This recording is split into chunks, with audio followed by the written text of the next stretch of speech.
So there's sort of three different places we start when coming up with creatures. We have the different sort of themes we want to explore in terms of the story. You know, well, it's an urban game. Let's do all of the creatures are sort of themed after different tragedies of the urban environment. Then we also have certain game mechanics we want to explore, like, well, it's really cool to do a ranged guy who works like this, or we want someone who jumps onto you and grapples you. And then there's our concept artist, Ben Olson, who just sort of draws this crazy stuff that we don't know where it comes from. So Slayer is pretty much the quintessential suffering character in a lot of ways. You know, he was the first character you fought in the first game. He's one of the first characters you see this time around. We're really happy with how he behaves, and you know, it's sort of fun to fight him. He still has the nasty ceiling walking ability. In the first game, he was sort of themed after beheading. This time around, it's sort of street crime and, you know, thugs coming after you with knives, that sort of thing. We thought hunger. What's a hunger creature? Well, it's probably got a distended belly. It's probably got crutches holding its massive weight up. It probably wants to eat you. That's what represents hunger, and that was the genesis of the Gorger creature, for instance.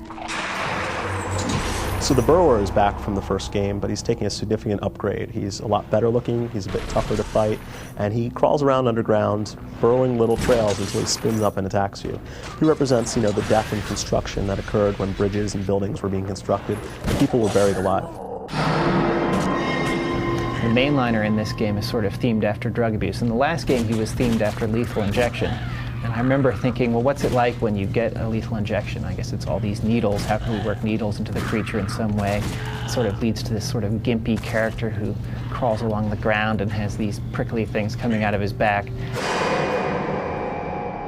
One creature, the Suppressor, who crawls around on legs that have been chopped out from under him. He represents a prison guard, or guards and police officers in general. What's cool about the Suppressor is he sort of walks along on these trails. He can't hear you, but he can see you when he gets his light on you. So players have to navigate around him, because if he happens to detect them, he's a pretty vicious guy with his bank of guns, and he's able to lay down very heavy suppressing fire, which will pretty much rip the player to pieces in seconds.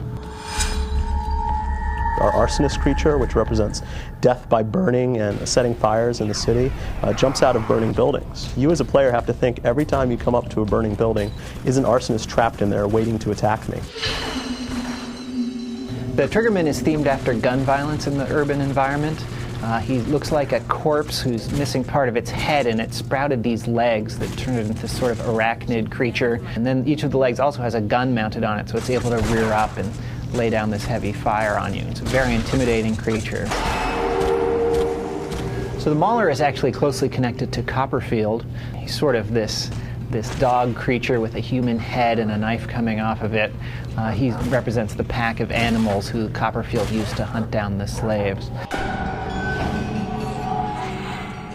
The Creepers had a dark and disturbing history that's very tied with Baltimore. He was a pimp originally a long time ago, sort of the ultimate misogynist. He was very abusive to the women who worked for him. And this led to him eventually killing them, and you know, he killed some 70 women back in the day in this horrific sort of way, and he still haunts the dark alleys of Baltimore. The Horde is this giant worm-like creature that will chase you through some of the more intense adrenaline moments of the game. This thing is big, it's scary, it's 4 stories tall, and we don't know where it came from. A lot of the creatures will be completely new to you and very scary. The Suffering is a great little time for anyone, even if they haven't played the first game.